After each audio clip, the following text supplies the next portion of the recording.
America ইসরায়েলের হামলার সময় ইরানের পাশে জোরালোভাবে ছিল না বন্ধু রাষ্ট্র রাশিয়া ও চীন, কোন স্বার্থে? এটি কি বেইমানি? 120 বছরের মধ্যে সবচেয়ে ভারী বৃষ্টিতে তলিয়ে গেছে দক্ষিণ কোরিয়া। পাকিস্তানে বেড়ে চলেছে মৃত্যু, পানির নিচে ভারতের আজমির। পশ্চিমবঙ্গে গিয়ে তৃণমূলের বিরুদ্ধে ভারতের প্রধানমন্ত্রীর প্রচারণা, এবার কি মমতার দুর্গে ফাটল ধরাতে পারবেন মোদি? ইসরায়েল ও যুক্তরাষ্ট্র যখন ইরানের উপর ভয়াবহ হামলা চালায়, তখন চীন ও রাশিয়া পাশে দাঁড়ায়নি। এমনকি বেইজিং বা মস্কো থেকে আসেনি সামরিক কিংবা কূটনৈতিক কোনো কার্যকর প্রতিক্রিয়া।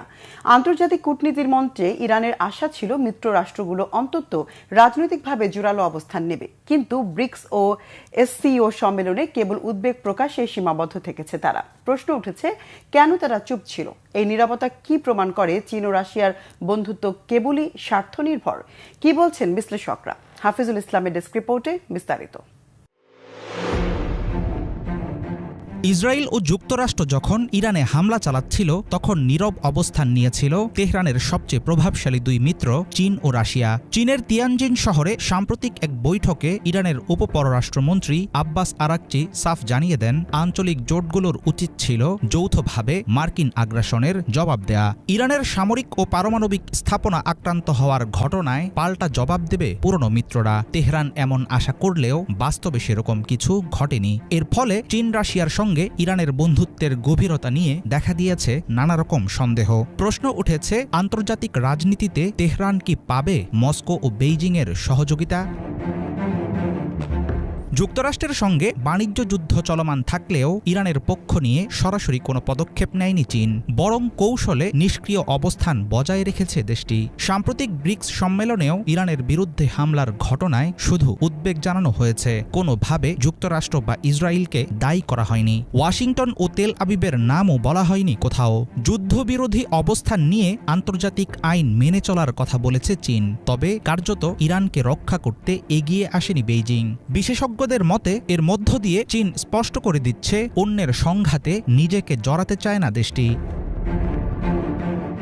চীন ও রাশিয়ার সঙ্গে ইরানের সম্পর্ক অনেকাংশে অর্থনৈতিক ক্ষেত্রে সীমাবদ্ধ। ইরানের প্রায় 90% অপরিশোধিত তেল কেনে চীন।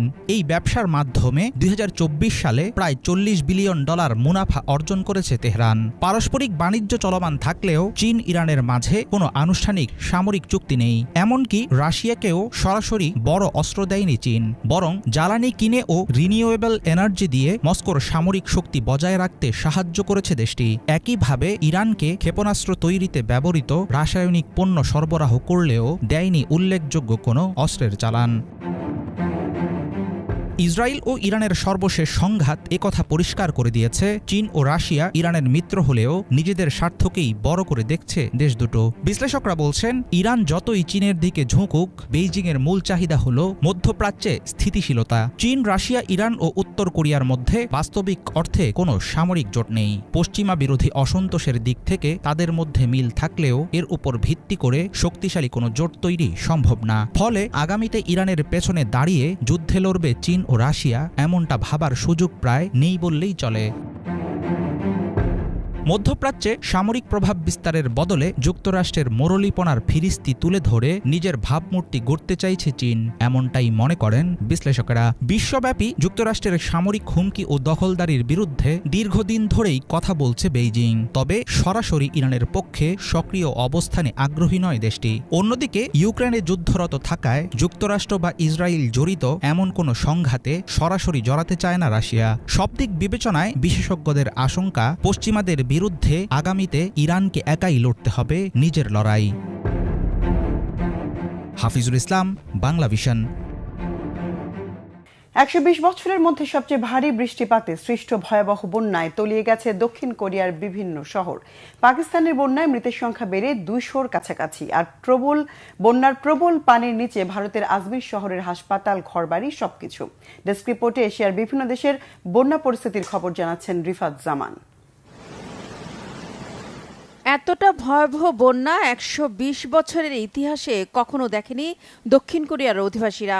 প্রতি ঘন্টায় ৭৮ মিলিমিটার বৃষ্টিতে তলিয়ে গেছে দেশটির দক্ষিণাঞ্চলের বেশ কিছু শহর। সাম্প্রতিক ইতিহাসে সবচেয়ে ভয়াবহ বৃষ্টিপাত আর বন্যায় সবচেয়ে বেশি ক্ষতিগ্রস্ত দেশটির হেমচুয়ান রাজ্য। এছাড়া ব্যাপক বন্যার পানির নিচে তলিয়ে গেছে সিওল এবং এর আশপাশের এলাকাগুলোর ঘরবাড়ি, রাস্তাঘাট, ফসলি জমিসহ সবকিছু। স্থানীয় এই বাসিন্দা জানালেন ৭৮ বছরের জীবনে এত বেশি বৃষ্টি দেখেননি তিনি। সব ফসল হারিয়ে উদ্বেগে দিন কাটছে তার। আমি আমার ৭৮ বছরের জীবনে এত বৃষ্টি দেখিনি। এই বছরের চাষাবাদ নষ্ট হয়ে গেছে। এই গ্রামাঞ্চলে কৃষিকাজই আমার একমাত্র কাজ। এই বছর যদি ফসল না হয় তাহলে ভবিষ্যতে বেঁচে থাকা আমার পক্ষে খুবই কঠিন হবে। দক্ষিণ কোরিয়ার বেশিরভাগ এলাকায় ভূমিধস আর বন্যার সতর্কতা জারি করা হয়েছে। ঝুঁকিপূর্ণ এলাকাগুলো থেকে অন্তত ৭,০০০ মানুষকে নিরাপদে সরিয়ে নেওয়া হয়েছে। ভারী বৃষ্টিতে এ পর্যন্ত ৪ জনের মৃত্যুর খবর পাওয়া গেছে। আসছে কয়েকদিন আরও ভারী বৃষ্টিপাতের আভাস দিয়েছে আবহাওয়া কর্তৃপক্ষ। ফলে পরিস্থিতি আরও খারাপ হওয়ার আশঙ্কা করা হচ্ছে। জুনের শেষ দিক থেকে চলা বন্যায় পাকিস্তানে মৃতের সংখ্যা বেড়েই চলেছে। এ পর্যন্ত বন্যায় মারা গেছে ২০০-রও বেশি। কেবল দেশটির পাঞ্জাব প্রদেশেই শুক্রবার একদিনে প্রাণহানি হয়েছে ৬৩ জনের। সব মিলে পাঞ্জাবে বন্যায় মৃতের সংখ্যা ১০০-র বেশি, ক্ষতিগ্রস্ত ১,০০০-এরও বেশি ঘরবাড়ি। বন্যার পানি নেমে যাওয়ায় ক্ষয়ক্ষতির ভয়াবহ চিত্র ফুটে উঠেছে দেশটির রাওয়ালপিন্ডি শহরের। এদিকে মুষলধারে চলা বৃষ্টিতে সৃষ্ট প্রবল বন্যায় ডুবে গেছে এশিয়ার আরেক দেশ ভারতের আজমির শহর। সেখানকার প্রধান দুটি হাসপাতাল সহ রাস্তাঘাট, ঘরবাড়ি সবকিছু এখন পানির নিচে। কোথাও হাঁটু, আবার কোথাও কোমর সমান পানি। পরিস্থিতিকে খুবই নাজুক বললেন অধিবাসীরা। গেল ২৪ ঘন্টায় প্রায় ৮ থেকে ৯ ইঞ্চি বৃষ্টিপাত হয়েছে।